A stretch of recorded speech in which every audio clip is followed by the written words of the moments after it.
तो चलिए आज भारत के इतिहास के एक बहुत ही दिलचस्प दौर की बात करते हैं। एक ऐसा दौर जहां कोई राजा या बादशाह नहीं, बल्कि एक ट्रेडिंग कंपनी, हाँ एक कंपनी पूरे के पूरे उपमहाद्वीप पर राज करने लगी थी। ये कहानी है ईस्ट इंडिया कंपनी की और कैसे ब्रिटिश संसद ने इस बेकाबू होती ताकत पर लगाम कसने की कोशिशें शुरू की। अब जरा सोचिए, एक ऐसी कंपनी को कैसे कंट्रोल किया जा सकता है जिसकी अपनी सेना हो, जो अपने कानून बनाती हो और जो एक पूरे देश पर हुकूमत कर रही हो। ये कोई काल्पनिक सवाल नहीं है। 18वीं सदी में ब्रिटिश सरकार के सामने ये एक बहुत बड़ी असल चुनौती थी। ईस्ट इंडिया कंपनी भारत में वाकई बेकाबू होती जा रही थी। तो इस कॉरपोरेट दैत्य को काबू करने का कोई एक स्विच तो था नहीं। ब्रिटिश संसद ने इसका एक दूसरा ही तरीका निकाला। उन्होंने धीरे धीरे एक एक करके कानूनों का एक जाल बुनना शुरू किया। ये एक लंबी प्रक्रिया थी जो कई दशकों तक चली और इसकी शुरुआत हुई साल 1773 में। देखिए, इन कानूनों के आने से पहले की तस्वीर समझना बहुत जरूरी है। ईस्ट इंडिया कंपनी, जो साल 1600 में बनी थी, वो अब सिर्फ एक ट्रेडिंग कंपनी नहीं रह गई थी। वो सिर्फ मसाले या कपड़े का व्यापार नहीं कर रही थी। नहीं, वो तो अब तक भारत में अपनी सेना, अपने कानून और अपने शासन के साथ एक पैरेलल गवर्नमेंट, एक समानांतर सरकार चला रही थी। तो कंपनी की इसी बेहिसाब बढ़ती ताकत पर लगाम कसने के लिए ब्रिटिश संसद ने अपना पहला बड़ा दांव खेला। ये था 1773 का रेगुलेटिंग एक्ट। कह सकते हैं कि ये कंपनी के पर कतरने की दिशा में पहला और बहुत ही ऐतिहासिक कदम था। अच्छा, इस कानून का सबसे बड़ा मकसद क्या था? सेंट्रलाइजेशन, यानी बिखरी हुई पावर को एक जगह लाना। तो उन्होंने क्या किया? बंगाल के गवर्नर का पद उसे अपग्रेड कर दिया। अब वो बन गया गवर्नर जनरल, और बॉम्बे और मद्रास जैसी जो दूसरी बड़ी प्रेसिडेंसी थी, उन्हें बंगाल के गवर्नर जनरल के अंडर ले आया गया। मतलब एक बॉस बना दिया गया। और इस नई सुपर पावरफुल कुर्सी पर बैठने वाले पहले साहब कौन थे? वो थे वॉरेन हेस्टिंग्स, एक ऐसा नाम जो भारतीय इतिहास का एक बहुत अहम हिस्सा बन गया। अब देखिए, सिर्फ एडमिनिस्ट्रेटिव पावर ही सेंट्रलाइज नहीं की गई, इसके साथ साथ ब्रिटिश लीगल सिस्टम को भी भारत में लागू किया जाने लगा। इसी के चलते कलकत्ता में एक सुप्रीम कोर्ट बनाया गया। मकसद साफ था, कंपनी के कामकाज को ब्रिटिश कानूनों के दायरे में लाना। लेकिन रुकिए, कहानी यहां खत्म नहीं होती। रेगुलेटिंग एक्ट तो बस एक ट्रेलर था, पिक्चर तो अभी बाकी थी। अब ब्रिटिश संसद कंपनी के मामलों में और भी अंदर तक दखल देने वाली थी और इससे पावर का पूरा गेम बदलने वाला था। तो 1784 में आया पिट्स इंडिया एक्ट, और इसके साथ आई एक बिल्कुल नई चीज जिसे कहा गया ड्यूल एडमिनिस्ट्रेशन या दोहरा प्रशासन। ये कंपनी की शक्तियों को बांटने का एक बहुत ही क्लेवर, एक सोचा समझा तरीका था। अब यह दोहरा प्रशासन था क्या? समझिए, कंपनी के दिमाग के दो हिस्से कर दिए गए। एक तरफ राजनीतिक, मिलिट्री और रेवेन्यू से जुड़े सारे बड़े फैसले, वो अब ब्रिटिश सरकार का बनाया हुआ बोर्ड ऑफ कंट्रोल दिखेगा। और दूसरी तरफ कंपनी के जो अपने डायरेक्टर्स थे, उन्हें कहा गया आप लोग बस अपना व्यापार संभालिए। मतलब असली पावर ब्रिटिश सरकार के हाथ में चली गई। फिर कहानी आगे बढ़ी और साल आया 1813 और आया नया चार्टर एक्ट। इस कानून ने एक बहुत बड़ा काम किया। इसने भारत के साथ व्यापार पर कंपनी की मोनोपोली को, उसके एकाधिकार को करीब करीब खत्म ही कर दिया। मतलब अब दूसरे ब्रिटिश व्यापारी भी सीधे भारत में आकर बिजनेस कर सकते थे। हाँ, दो चीजों को छोड़कर, चाय का व्यापार और चीन के साथ व्यापार, इन पर कंपनी का कंट्रोल अभी भी बना रहा। पर इस एक्ट में एक और बहुत ही दिलचस्प और दूरगामी असर वाली बात थी, जो सिर्फ बिजनेस से जुड़ी नहीं थी। इतिहास में पहली बार ब्रिटिश संसद ने भारतीयों की शिक्षा के लिए पैसा अलग रखा, 1 लाख रुपए। अब हो सकता है लगे कि ये रकम तो बहुत कम है, लेकिन ये रकम से ज्यादा एक सोच का प्रतीक था। ये भारत के प्रति ब्रिटिश नीति में एक बहुत बड़े बदलाव का सिग्नल था। तो अब कंपनी का ट्रांसफॉर्मेशन, उसका काया पलट लगभग पूरा होने को था। अगले जो 2 चार्टर एक्ट आए, उन्होंने कंपनी को एक ट्रेडिंग हाउस से बदलकर पूरी तरह एक गवर्नमेंट बॉडी, एक प्रशासनिक संस्था बना दिया। 1833 का चार्टर एक्ट सेंट्रलाइजेशन की इस प्रक्रिया का क्लाइमैक्स था। अब बंगाल का गवर्नर जनरल का पद ही खत्म कर दिया गया। उसकी जगह बनाया गया भारत का गवर्नर जनरल। सोचिए, एक ऐसा पद जिसके पास पूरे ब्रिटिश इंडिया के लिए कानून बनाने की सिविल और मिलिट्री पावर थी, और लॉर्ड विलियम बेंटिक इस पद को संभालने वाले पहले व्यक्ति बने। और इसी एक्ट के साथ ईस्ट इंडिया कंपनी का बतौर ट्रेडिंग कंपनी अध्याय हमेशा हमेशा के लिए बंद हो गया। चाय और चीन वाली मोनोपोली भी गई। अब वो एक प्योर एडमिनिस्ट्रेटिव बॉडी थी। उसका सिर्फ एक काम था, ब्रिटिश क्राउन की तरफ से भारत पर शासन करना। इस कहानी का आखिरी जरूरी पड़ाव था 1853 का चार्टर एक्ट। इसमें भी दो बहुत बड़े काम हुए। पहला, सिविल सर्विसेज में कॉम्पिटिटिव एग्जाम की शुरुआत हुई और भारतीयों के लिए भी इसके दरवाजे खोल दिए गए। और दूसरा, पहली बार गवर्नर जनरल की काउंसिल के लेजिस्लेटिव यानी कानून बनाने वाले और एडमिनिस्ट्रेटिव यानी शासन चलाने वाले कामों को अलग अलग किया गया। ये आज के सेपरेशन ऑफ पावर्स जैसा ही एक कंसेप्ट था। तो अब तक की कहानी से तस्वीर बिल्कुल साफ हो जाती है ना? कंपनी ये ब्रिटिश सरकार के हाथ का एक औजार बन चुकी थी, भारत पर शासन करने का एक सिस्टम। लेकिन इतना सारा कंट्रोल, इतना सेंट्रलाइजेशन, ये अपने साथ नए तरह के टेंशन्स भी पैदा कर रहा था। एक ऐसी नींव तैयार हो रही थी जो बहुत मजबूत नहीं थी और जो जल्द ही हिलने वाली थी। यहाँ एक और मज़ेदार पैटर्न था। ये जो चार्टर एक्ट्स थे, ये हर 20 साल में रिन्यू होते थे, बिल्कुल घड़ी की सुई की तरह। 1793, फिर 1813, 1833 और फिर 1853। तो इस पैटर्न के हिसाब से अगला एक्ट कब आना चाहिए था? 1873 में। लेकिन वो अगला एक्ट कभी आया ही नहीं, क्योंकि इतिहास ने कुछ और ही सोच रखा था। 20 साल पूरे होने से बहुत पहले 1857 में भारत में एक ऐसा जबरदस्त विद्रोह हुआ, एक ऐसा तूफान उठा जिसने इस पूरी व्यवस्था को जड़ से हिलाकर रख दिया। तो कंपनी अब पूरी तरह से ब्रिटिश क्राउन का एक इंस्ट्रूमेंट बन चुकी थी, जिसे टोटल एडमिनिस्ट्रेटिव कंट्रोल के लिए डिजाइन किया गया था। लेकिन 1857 की घटनाओं ने एक बहुत बड़ा और गंभीर सवाल खड़ा कर दिया। क्या ये ढांचा, ये सिस्टम सच में भारत को एक साथ रख सकता था? इसका जवाब हमें मिलेगा 1857 में। एक पल के लिए सोचिए, एक बहुत बड़े देश का कंट्रोल एक ट्रेडिंग कंपनी से छीनकर सीधे एक साम्राज्य को दे दिया जाता है। ये कोई मनगढ़ंत कहानी नहीं है। ये 1857 के विद्रोह के बाद भारत की हकीकत थी, और इस एक बदलाव ने भारत के भविष्य को हमेशा हमेशा के लिए बदल दिया। अगले 60 सालों तक ब्रिटिश राज इसी सवाल से जूझता रहा। तो चलिए इस सफर पर चलते हैं और देखते हैं कि कैसे एक साम्राज्य ने भारत पर अपनी पकड़ मजबूत करने की कोशिश की। हम इस पूरी कहानी को 5 अहम मोड़ों के जरिए समझेंगे। कंपनी राज के अंत से लेकर कंट्रोल का नया ढांचा बनाने तक, और फिर राजनीति के पहले स्वाद से लेकर एक बंटवारे वाले विस्तार तक। आइए देखते हैं कि इन कानूनों ने आधुनिक भारत की नींव आखिर रखी कैसे। तो हमारी कहानी शुरू होती है 1858 से। 1857 के विद्रोह की आग अभी ठंडी ही हुई थी और ब्रिटिश सरकार को यह एहसास हो गया था कि भाई अब चीज़ें पहले जैसी नहीं चल सकती। ये एक सीधी प्रतिक्रिया थी, एक ऐसा बदलाव जो भारत के शासन की दिशा तय करने वाला था। ये जो सत्ता का हस्तांतरण था ना, वो बड़ा नाटकीय था। ईस्ट इंडिया कंपनी, जो 1 सदी से भी ज्यादा वक्त से सिर्फ मुनाफे के लिए भारत पर शासन कर रही थी, उसे बाहर का रास्ता दिखा दिया गया।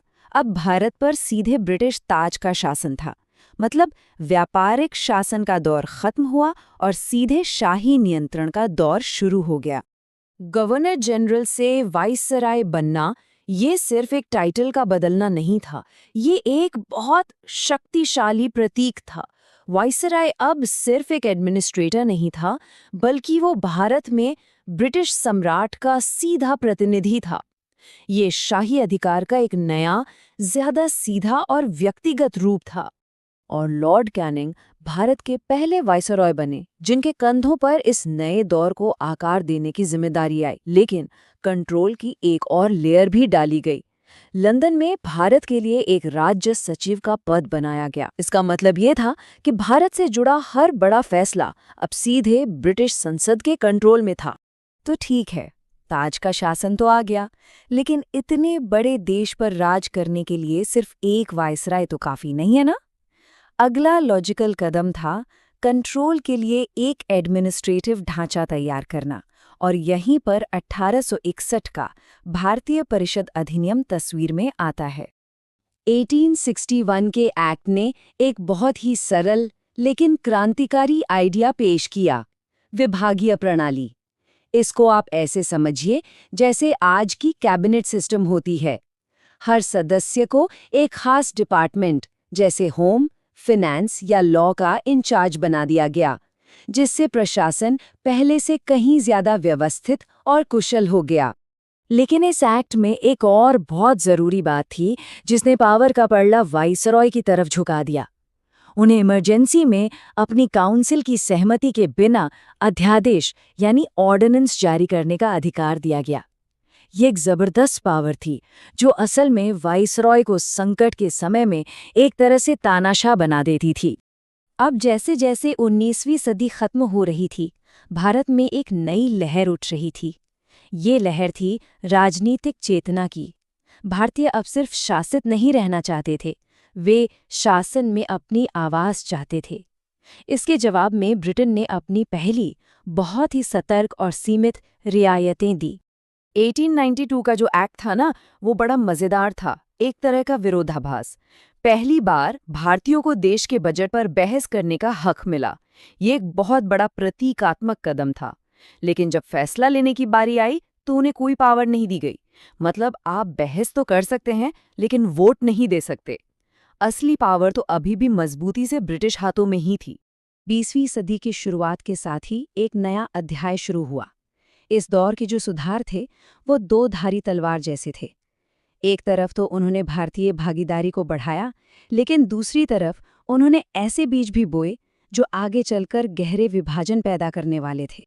तो सबसे पहले आते हैं 1909 के मॉर्ले मिंटो सुधार। इन सुधारों को भारतीय राजनीति में एक मील का पत्थर तो माना जाता है, लेकिन इनकी विरासत पर आज भी बहुत बहस होती है। और ये जो लाइन है ना, सांप्रदायिक निर्वाचन का जनक लॉर्ड मिंटो को कहते हैं, ये अपने आप में सब कुछ बयां कर देती है।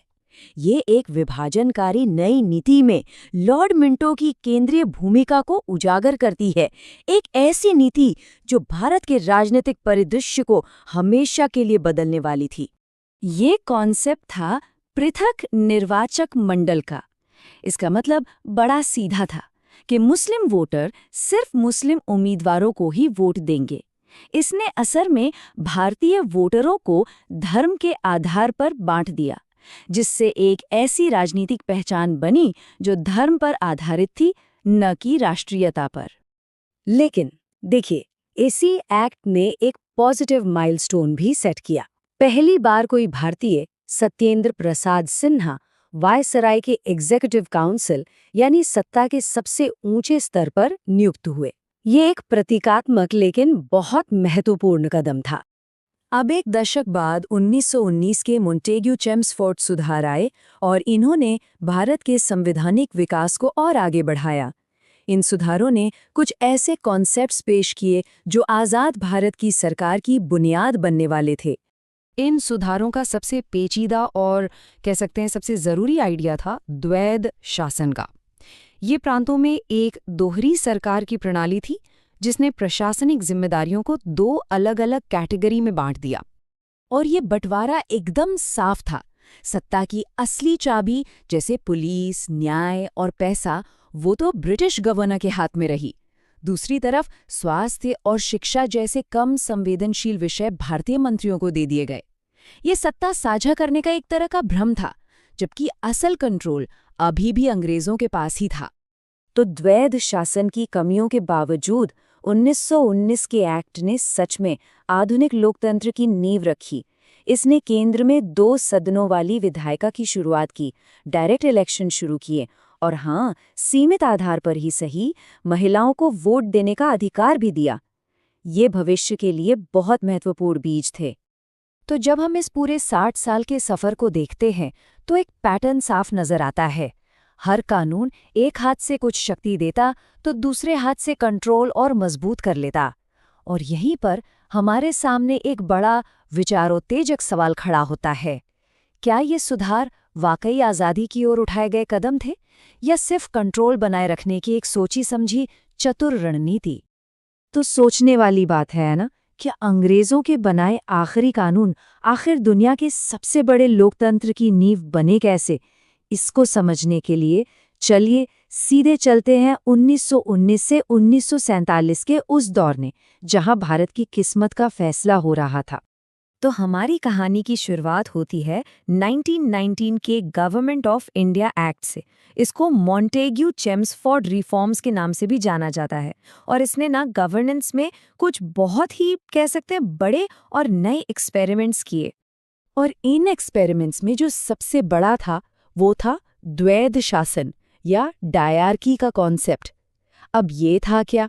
असल में ये एक तरह की दोहरी सरकार थी जिसे प्रोविंसेस में मतलब प्रांतों में लागू किया गया था। और यहाँ जो पावर का बंटवारा था वो बड़ा दिलचस्प था। देखिए, पुलिस, जस्टिस और रेवेन्यू मतलब सारे जो असली पावर वाले सब्जेक्ट्स थे वो तो अंग्रेजों ने अपने पास रख लिए। और भारतीय मंत्रियों को क्या मिला?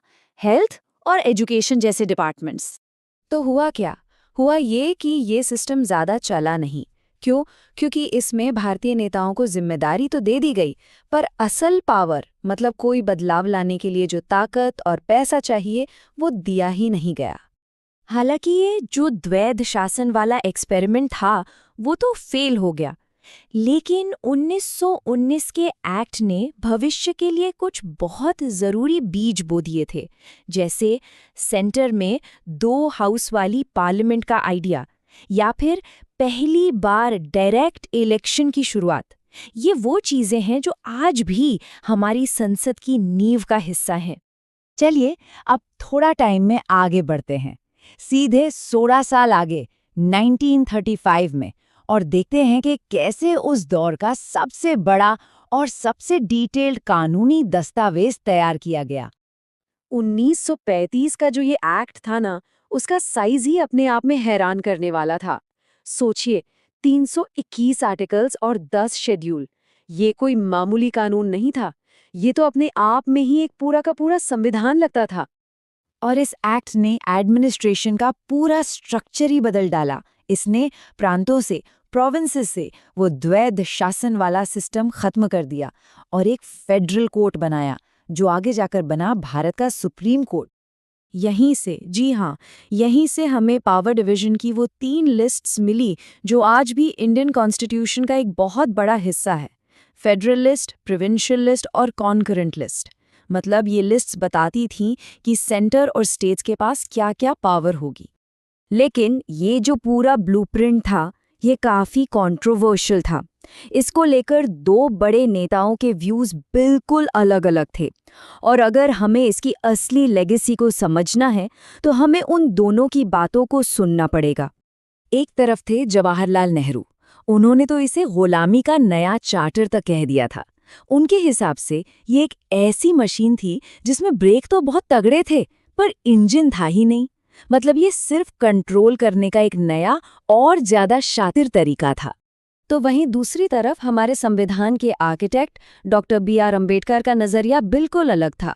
उन्होंने माना कि 1935 का एक्ट एक बहुत ज़रूरी फाउंडेशन है और इसके स्ट्रक्चर का एक बड़ा हिस्सा भारतीय संविधान को बनाने में यूज़ किया जा सकता है। पर इस ब्लूप्रिंट पर जो ये बहस चल रही थी ना, वो जल्दी खत्म होने वाली थी। क्यों? क्योंकि इतिहास का आखिरी और सबसे ज़रूरी कानून बस दस्तक देने ही वाला था, और वो था 1947 का इंडियन इंडिपेंडेंस एक्ट। अब देखिए, ये एक्ट असल में गवर्नेंस के लिए नहीं था, इसका सिर्फ और सिर्फ एक काम था, पावर ट्रांसफ़र। इसने ऑफिशियली भारत पर ब्रिटिश हुकूमत को हमेशा हमेशा के लिए ख़त्म कर दिया। और इसी के साथ 15 अगस्त 1947 को अंग्रेज़ों का बनाया वो कच्चा पक्का खाका आखिरकार भारत के लोगों के हाथों में सौंप दिया गया। अब ये उन पर था कि वो इसे अपने हिसाब से, अपनी ज़रूरतों के हिसाब से कैसे बनाते हैं। तो आखिर में सवाल यही रह जाता है, भारत के नेताओं ने इस कॉम्प्लेक्स कॉलोनियल ब्लूप्रिंट को अपने लोगों के लिए एक आज़ाद, एक सॉवरेन संविधान में कैसे बदला? और पता है, इसी सवाल का जवाब असल में भारतीय गणराज्य के जन्म की कहानी है।